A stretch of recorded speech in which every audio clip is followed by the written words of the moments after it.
곧 유월절 양 잡는 날에 제자들이 예수께 여짜오되 우리가 어디로 가서 선생님께서 유월절 음식을 잡수시게 준비하기를 원하시나이까 하매 예수께서 제자 중에 둘을 보내시며 이르시되 성내로 들어가라. 그리하면 물 한 동이를 가지고 가는 사람을 만나리니 그를 따라가서 어디든지 그가 들어가는 그 집 주인에게 이르되 선생님의 말씀이 내가 내 제자들과 함께 유월절 음식을 먹을 나의 객실이 어디 있느냐 하시더라 하라. 그리하면 자리를 펴고 준비한 큰 다락방을 보이리니 거기서 우리를 위하여 준비하라 하시니 제자들이 나가 성내로 들어가서 예수께서 하시던 말씀대로 만나 유월절 음식을 준비하니라.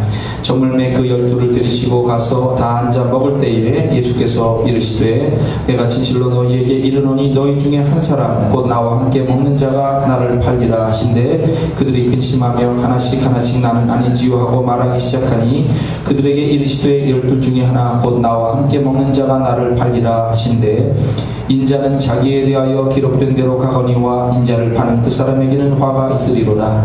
그 사람은 차라리 나지 아니하였더라면 자기에게 좋을 뻔하였느니라 하시니라. 아멘. 자, 유월절 의식과 배신 예고라고 하는 그냥 주제적인 제목으로 오늘은 말씀을 올해 마지막 말씀 주일 말씀을 드립니다.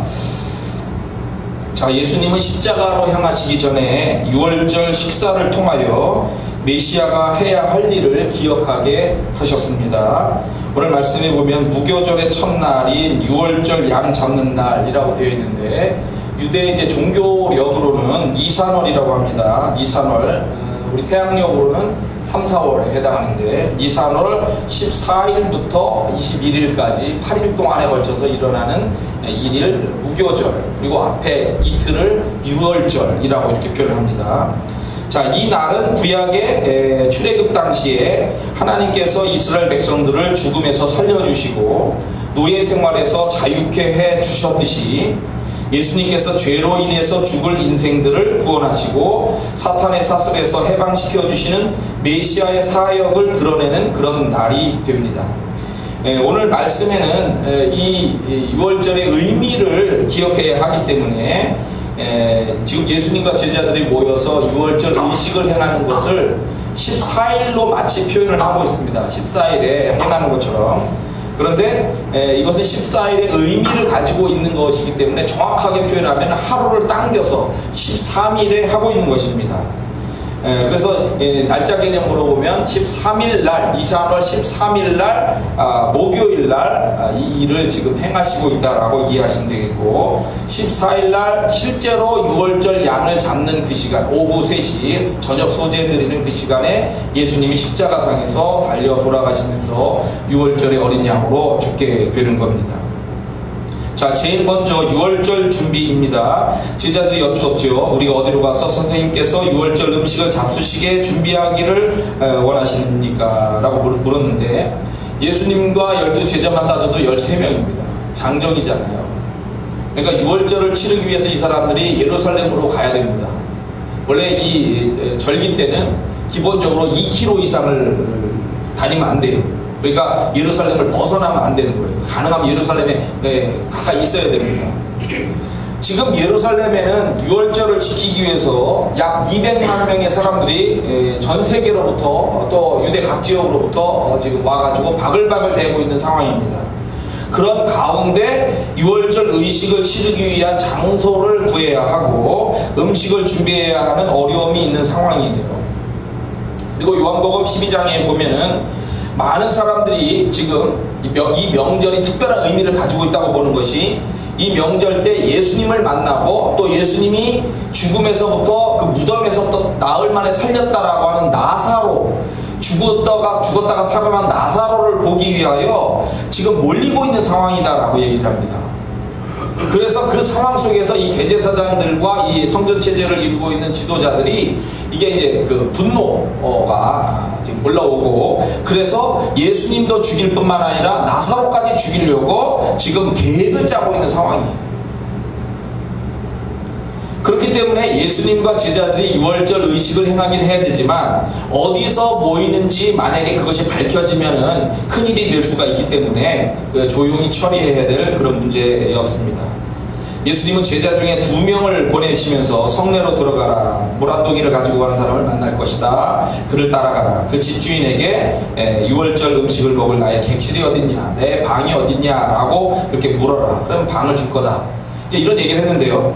마태복음 26장에 보면은 성한 아무에게 가서라고 그 주인에게 바로 가라고 이렇게 표현을 하고 있습니다. 선생님 말씀이 내 때가 가까이 왔으니 내 제자들과 함께 유월절을 내 집에서 지키겠다 하시더라. 하라. 이렇게 하면서 이제 전하라고 해서 방을 구합니다. 그러면 이 제자 중에 2사람이 가는데 누굴까? 마태복음, 마가복음엔 나오지 않지만 누가복음 22장 8절에 보면은 베드로와 요한을 보냈다라고 정확하게 나오고 있습니다. 다른 제자를 보내지 않고 수제자인 베드로와 그리고 베드로와 제일 짝짝꿍이 잘 맞는 요한을 보낸 것은 굉장히 큰 의미가 있는 거예요. 중요하다는 의미를 갖고 있습니다. 2명의 제자를 보낸 사건이 지금 이 유월절 의식을 치르는 이 사건 앞에 마가복음 11장에 예수님이 나귀 새끼를 타고 성전에 입성하기 전에도 있었다라고 그랬습니다. 2명의 제자를 보내서 나귀를 구해오라는 거예요. 근데 이때 당시에 2명을 보냈는데 이 2명이 어떤 제자였는지는 나오지 않아요. 다만 2명이 보냈는데 지금 그 중요한 의미를 가지고 있기 때문에 이 2 제자도 분명히 베드로와 요한이었을 거다라고 상상해 볼 수 있다는 거예요. 추정해 볼 수 있다는 거죠. 왜 이 사건이 중요하냐면 어린 나귀를 예수님께서 타고서 예루살렘의 평화의 왕으로 입성하는 굉장히 중요한 의식을 치르고 있는 거예요. 그리고 성전에 들어가셔서 성전을 정화하시고 부패한 성전 체제와 정면 충돌하죠. 그리고 그 성전 체제가 무효화된다라고 하는 거를 예언을 하시는 게 뭐냐면 나와가지고 이 성전이 다 무너진다. 성전이 쑥대밭이 된다. 피바람이 일어난다.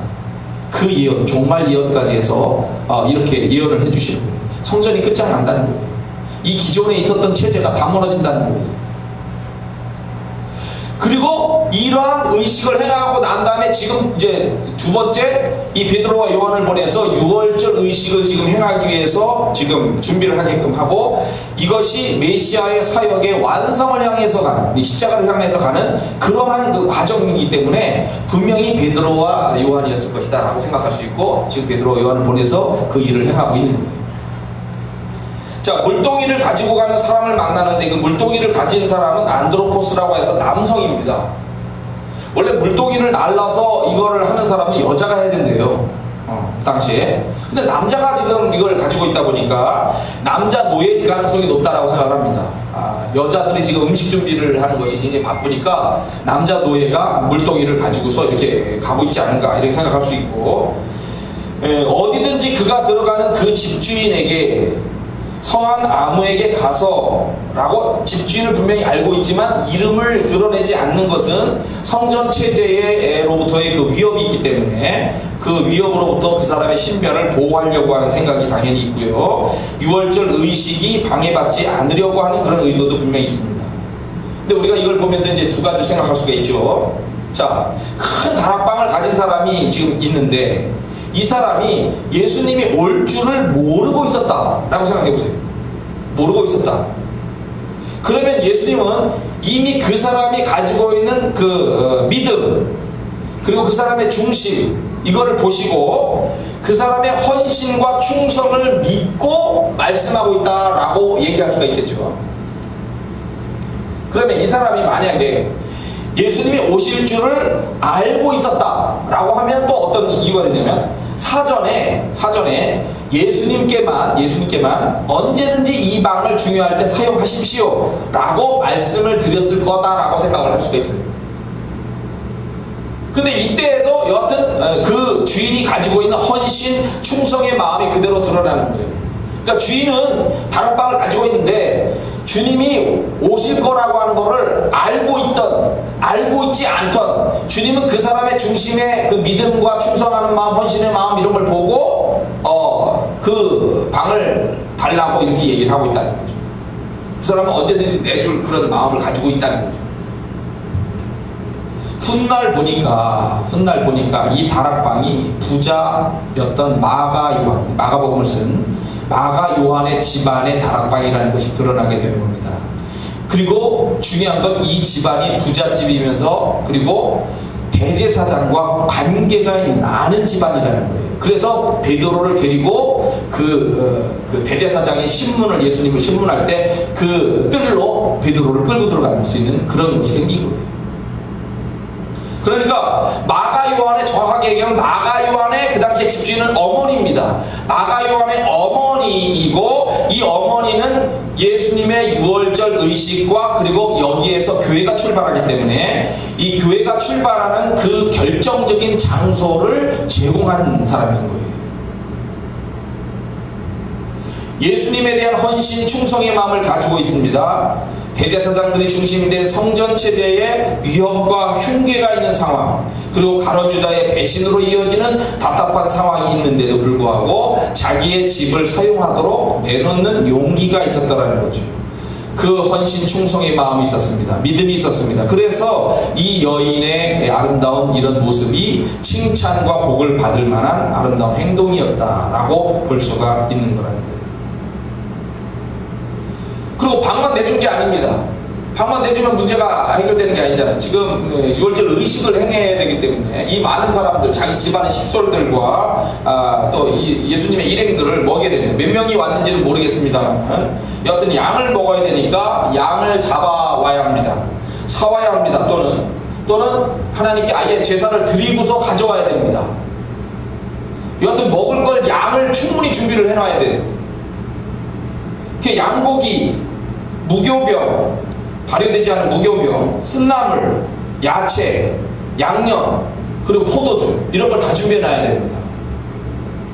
그러니까 많은 양을 이런 것을 준비를 해야 되기 때문에 분주한 준비가 필요하지 않았는가 볼 수 있고, 여튼 마가 요한의 어머니는 이런 것을 기쁨으로 준비해서 대접을 했다라고 이렇게 볼 수가 있는 겁니다.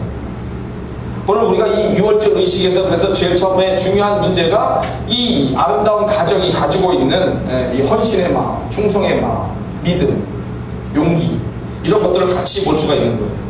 그런 모습을 우리가 그 향유옥합을 깨트려서 예수님에게 부은 마리아와 같이 그렇게 그 아름다운 모습으로 우리가 그 아름다운 모습을 배울 필요가 있는 겁니다.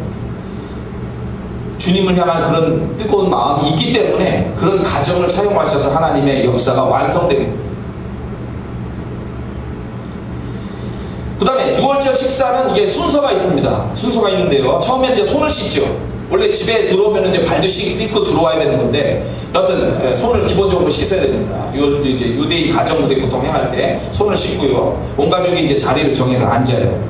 그럼 가정이 이야기하기를 유월절 축제에 대해서 이제 감사하고 축복하는 선언을 합니다. 근데 포도주를 마실 때 포도주는 그냥 강한 걸 마시지 않고 물을 타서 희석시킨 포도주를 마시는데 그 첫 번째 잔을 이제 먼저 마셔요. 자, 정결례를 행하고 첫 번째 포도 축복하고 첫 번째 포도주 잔을 마신 다음에 음식이 그 다음에 이제 안으로 들어오게 되는데 무교병, 쓴나물, 야채, 양념 이게 이제 들어옵니다. 근데 요때 이제 행하는 것이 핫가다라고 하는 거와 할렐이라고 하는 겁니다. 핫가다라고 하는 것은 핫가다라고 하는 것이 더 텔링, 영어로 하면 더 텔링이라고 해서 그 이야기라는 뜻을 갖고 있어요. 그 이야기. 무슨 얘기냐? 유월절에 들려준 하나님의 구원의 이야기. 그거를 이제 들려주거나 노래로 표현하는 겁니다.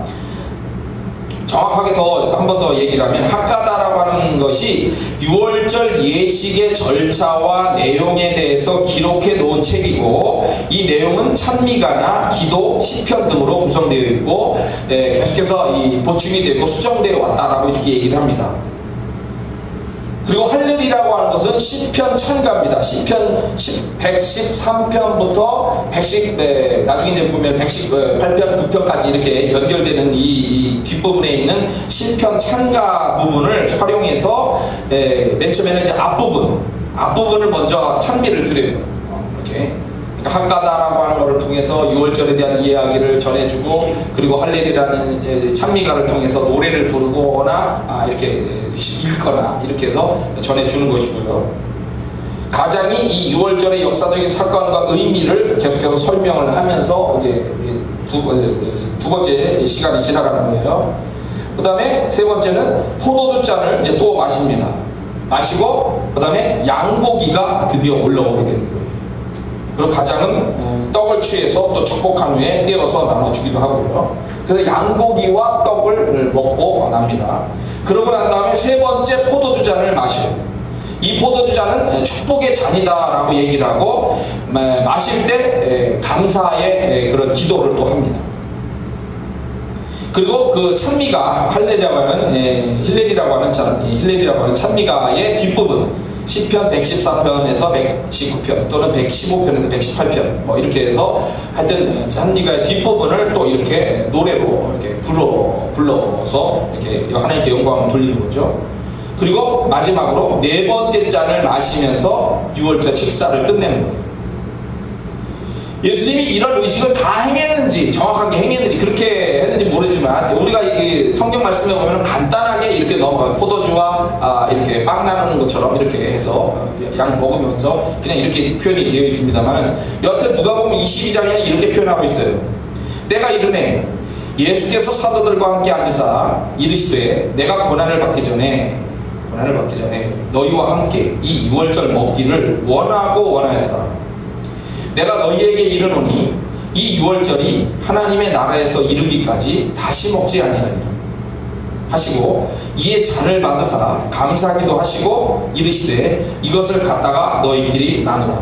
내가 너희에게 이르노니 내가 이제부터 하나님의 나라가 임할 때까지 포도나무에서 나는 것을 다시 마시지 아니하리라 하시고 또 떡을 가져 감사하기도 하시고 떼어 그들에게 주시며 이르시되 이것은 너희를 위하여 주는 내 몸이라. 너희가 이를 행하여 나를 기념하라 하시고 저녁 먹은 후에 잔도 그와 같이 하여 이르시되 이 잔은 내 피로 세우는 새 언약이니 곧 너희를 위하여 붓는 것이라 하면서 이 대체적으로 비슷한 의식을 계속 행하는 것처럼 보여집니다. 이렇게 행했죠. 이 6월절 의식을 오늘 우리가 이렇게 그대로 행하진 않지만 성찬으로서 우리는 행하고 있습니다. 이게 성찬을 행할 때 이게 어떤 의미를 갖고 있느냐면은 교회가 출발하고 있는 장소인 마가의 다락방과 연관되어서 이 의식을 행하고 있기 때문에 교회의 역사에 내가 동참을 하게 되는 거예요. 성찬을 행할 때 우리는 교회의 역사에 지금 동참을 하게 되는 거예요. 또 당연히 성찬을 행하면 그 핵심적인 뜻이 예수님의 죽으심과 부활을 의미하는 것을 우리가 생각을 하는 거예요. 기억을 하는 거죠. 그리고 중요한 것이 이 6월절 의식이 끝나면서 그러니까 진행되는 마지막이지만 그 끝날 때쯤에 중요한 문제가 예수님의 이 메시아의 사역에 나는 동참하는 사람이 될 것이냐 아니면 뛰쳐나가 배신하는 사람이 될 것이냐라고 하는 갈림길이 된다는 거예요. 그래서 나는 이 오늘날 우리 성찬을 행할 때 내 마음속에 당연히 중요한 은혜로운 결단을 내려야 되는 거죠. 나는 주님의 사역에 기쁨으로 내가 동참하는 사람이 되겠습니다. 아니면 난 거절하겠습니다. 이 중요한 결단이 나눠지는 의미가 있어요. 그 다음에 성찬을 행하여서 예수님의 피로 하나 된 공동체, 즉 교회의 연합에 또한 동참하게 되는 거예요. 너와 나는 그리스도의 피의 죽음과 부활을 의미하는 이거기에 동참했고 그리고 함께 주님을 따르기로 결단했으니까 우리가 너와 나는 한 형제예요. 자매예요. 우리가 이렇게 해서 하나님의 귀한 나라를 이루어가자 이렇게 연결이 된다는 거예요. 그렇기 때문에 성찬의 의미를 가볍게 생각하지 말고 우리가 엄중하게 생각을 하고 여기에 참여를 할 필요가 있다라고 이렇게 성찬의 의미로 연결했을 때 그런 의미들을 우리가 생각할 수가 있습니다. 그리고 이 6월절 식사에서 이제 충격적인 사실 하나가 드러나게 되죠. 그게 뭐냐? 저물매 그 12를 데리시고 가서 다 앉아 먹을 때에 예수님께서 이르시되 내가 진실로 너희에게 이르노니 너희 중에 한 사람 곧 나와 함께 먹는 자는 지금 나와 함께 그릇에 손을 넣는 자가 나를 팔리라. 그 그릇에 넣는다는 게 뭐냐면 지금 이렇게 빵을 갖고 있잖아요. 가지고 양념장에 이렇게 찍어 먹는 거예요. 그때 그 양념장에 같이 손이 딱 들어갔다는 거죠. 그 순간에 누군지 아시겠죠? 자, 마태복음 26장 그들이 몹시 근심하여 각각 여짜오되 주여 나는 아니지요? 주여 나는 아니지요 라고 대답을 하시는데 나와 함께 그릇에 손을 넣는 그가 나를 팔리라. 예수님 얘기하십니다. 인자는 자기에 대하여 기록된 대로 가거니와 인자를 파는 그 사람에게는 화가 있으리로다. 그 사람은 차라리 태어나지 아니하였더라면 제게 좋을 뻔하였느니라. 예수를 파는 유다가 대답하여 이르되 라비여 나는 아니지요. 가룟 유다가 얘기합니다. 라비여 나는 아니지요. 저는 이 번역이 잘못됐어요. 저는 아니지요 해야 돼요. 라비여 저는 아니지요. 대답하는데 네가 말하였도다. 누가복음 22장 그러나 보라 나를 파는 자의 손이 나와 함께 상 위에 있도다. 인자는 이미 작정된 대로 가거니와 그를 파는 사람에게는 화가 있으리로다 하시니 그들이 서로 묻되 우리 중에서 이 일을 행할 자가 누구일까 하더라. 자, 함께 먹는다는 것은요, 함께 먹는다, 같이 식사합시다. 뭐냐? 신뢰관계야. 신뢰관계, 친근한 관계, 그죠? 유월절 의식이라고 하는 구원과 해방이라고 하는 의미와 연관했을 때 예수님이 지금 그 구원과 해방을 위하여 이 중요한 의식을 행하고 실제 가서 죽는 거란 말이에요. 근데 이 순간에 배신한다라고 하는 사람이 있다는 거예요. 이 순간에 하나님의 구원과 해방의 역사를 되살리고 그리고 이거를 이루어가는 이 중요한 순간에 나를 배신하는 한 사람이 있다는 건 너무나도 슬프고 괴롭고 비극적인 일이라는 거죠. 시편 41편 9절 내가 신뢰하여 내 떡을 나눠 먹던 나의 가까운 친구도 나를 대적하여 그의 발꿈치를 들었나이다. 자, 근데 중요한 근데 문제가 있습니다. 보세요. 마태복음 그리고 요한복음 마태복음과 요한복음 1번과 4번 복음서는 가룟 유다가 배신자다 라고 정확하게 그 이름을 얘기하고 있습니다. 근데 우리가 지금 읽었었던 본문 말씀 마가복음과 누가복음에는 아직 누가 배신자인지 몰라요. 그렇게 설명을 하고 있습니다. 가룟 유다가 배신자다 라고 딱 얘기를 하고 있는 것은 가룟 유다 자신의 문제만 첫 번째는 얘기하는 거예요. 그걸 들먹이는 거예요. 가룟 유다가 문제다 이렇게.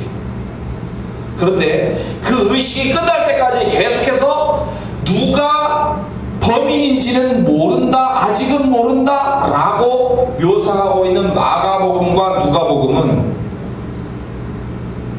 예수님의 다른 제자들도 그리고 오늘 이 말씀을 보고 있는 다른 독자, 예수님을 따른다라고 하는 누구라도 배신할 수 있다라고 하는 가능성을 얘기를 하고 있다. 그러니까 오늘 우리가 여기에 포함이 되고 있는 거죠. 그죠? 포함이 되고 있는 겁니다. 마가복음과 누가복음의 입장에서는 그 배신자가 우리 자신이 될 수도 있다라고 하는 가능성을 가지고 있는 거예요. 그러니까 우리 자신을 돌아봐야 할 필요가 항상 있는 거죠. 항상 우리는. 가룟 유다 너다. 가룟 유다가 아닌지 누군가. 요 표현에 아주 중요한 의미가 있다는 거예요. 오래전에 아마 들어보셨을 만한 예화가 하나 있습니다. 어느 유명한 화가가 있었죠. 화가가 성당의 벽화를 그리기 위해서 예수님의 그 마지막 최후의 만찬을 그리기로 생각을 했다고 해요.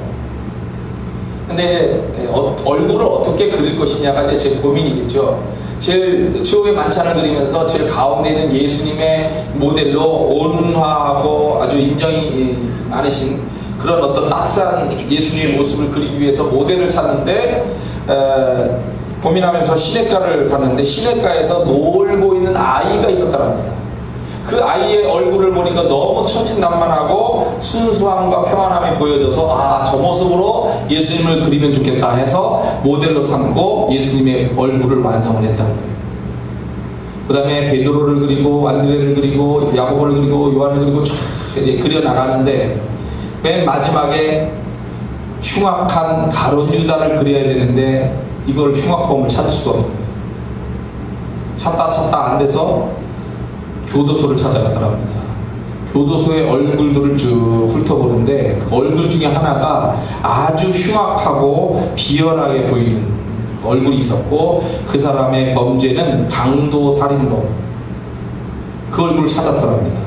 그래서 그 사람을 모델로 가룟 유다를 그리기로 해가지고 교도소에 얘기를 했더니 허락을 해줘가지고 그 사람을 이제 의지에 앉혀놓고 그림을 딱 그리는데, 그 범인이 이렇게 얘기를 하더랍니다. 나는 전에 당신을 만난 적이 있었습니다. 바로 10년 전 시냇가에서 놀던 예수님의 모델을 했던 그 소년이 바로 저입니다. 딱 했죠. 10년 전에 시냇가에서 놀던 천진남과 아름다운 순수한 아이가 시간이 10년이라는 세월이 지난 다음에 살인 강도범이 됩니다.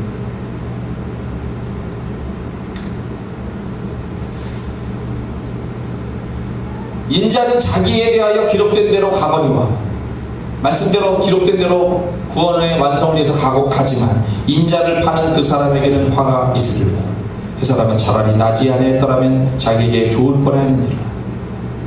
누구라도 하나님의 은혜가 없다면, 그리고 사탄이 역사한다면 주님의 마음을 아프게 하고 배신의 길을 걸을 수가 있다는 거예요. 제자들 입장에서는 가룟 유다만 생각하지만, 우리가 그 다음에 말씀들을 사실 보지만 베드로도 도망가고 다 도망가는 거예요. 그리고 오늘 우리도 도망갈 수 있고 우리도 얼마든지 그런 자리로 나갈 수가 있기 때문에 조심해야 하고 겸손해야 하고 하나님의 은혜를 붙잡아야 되는 거예요. 올 한 해가 저물어 갑니다. 카운트다운이 시작됐는데 올 한 해도 여러분과 함께 이렇게 함께해서 정말 감사했고, 제가 목회를 하면서 여러 가지 설교를 할 수가 있지만 이렇게 마가복음을 지금 계속해서 마무리 거의 이제 계속 오고 있습니다만, 이렇게 마가복음을 계속해서 하나를 완성을 해보고 싶었던 것은, 목회를 하면서 다른 말씀들은 이렇게 다루게 돼요. 근데 처음부터 시작해서 딱 끝까지 그거를 완성을 해서 이렇게 다뤄본 역사가 많지 않은 거죠.